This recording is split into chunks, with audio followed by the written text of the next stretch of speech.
नमस्कार बच्चों, आप सभी का स्वागत है हमारे YouTube चैनल लेट्स डिस्कस में। दोस्तों, आज हम डिस्कस करेंगे हिंदी में हम पढ़ने वाले अपठित गद्यांश, जो कि कार्यपत्रक हमारा 79 है। और आप सभी को पता है ये 79 आपका 29 जनवरी 2021 के लिए है। तो आज हम पढ़ने वाले हैं अपठित गद्यांश, पद्यांश पढ़ने वाले। पद्यांश को पढ़कर पूछे गए प्रश्नों का सर्वाधिक विकल्प का चयन करेंगे। तो आइए हम इसे पढ़ते हैं।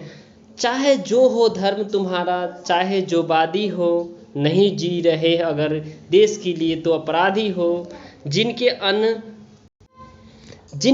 और पानी का इस काया पर ऋण है, जिसे समीर का अतिथि बना यह आवारा जीवन है। जिसकी माटी में खेले तन दर्पण या झलक है, उसी देश के लिए तुम्हारा रक्त नहीं उछलका है। तवारीख के न्यायालय में तो तुम प्रतिवादी हो, नहीं जी रहे अगर देश के लिए तो अपराधी हो। जिसके पर्वत खेत घाटियों में अक्षय क्षमता है, जिसकी नदियों की भी हम पर माँ जैसी ममता है।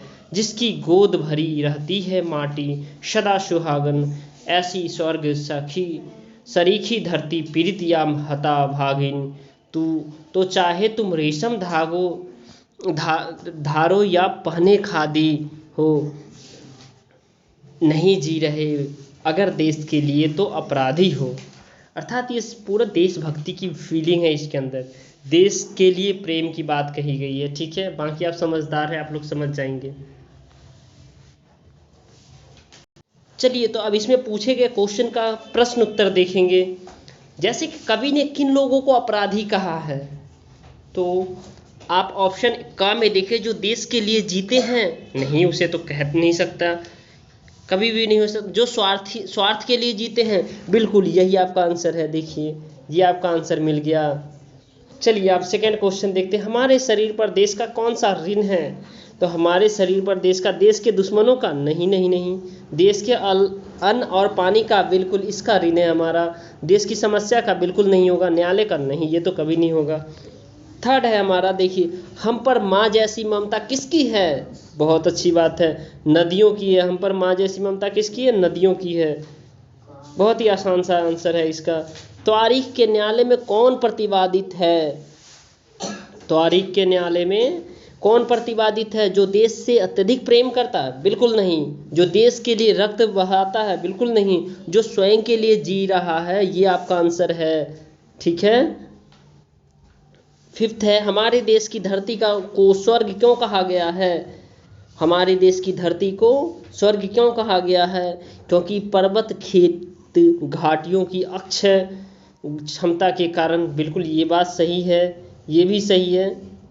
नदियों की ममता के कारण, बिल्कुल ये बात भी सही है। धन धान्य संपदा के कारण, ये बात भी सही है। ये सभी बिल्कुल आपका आंसर घ हो जाएगा, राइट। प्रस्तुत पद्यांश में रेशम और खादी क्रमशः किसके लिए प्रयुक्त हुआ है। बहुत ही मजेदार क्वेश्चन है ये। तो ये पूंजीपति और आम जनता के लिए हुआ है। किसका, पूंजीपति और आम जनता के लिए। और यहाँ पे आपका लास्ट क्वेश्चन है, समीर शब्द का अर्थ बताइए। पहले अगर आप हमारे चैनल पे नए हैं तो हमारे चैनल को सब्सक्राइब कर लीजिएगा और बेल आइकन को प्रेस कर लीजिएगा, ताकि आपको लेटेस्ट अपडेट मिलता रहे। ओके, तो चलिए लास्ट का क्वेश्चन बता रहे हैं। समीर शब्द का अर्थ यहाँ पे है हवा। आप सभी ने पूर्वा पछुआ हवा ये सब देखा ही होगा, ये सारे समीर का ही नाम है, पर्यायवाची शब्द है। ठीक है, तो चलिए आपका यहाँ पे हिंदी खत्म होती है। चलिए फिर नेक्स्ट वीडियो में मिलते हैं, तब तक के लिए बाय बाय।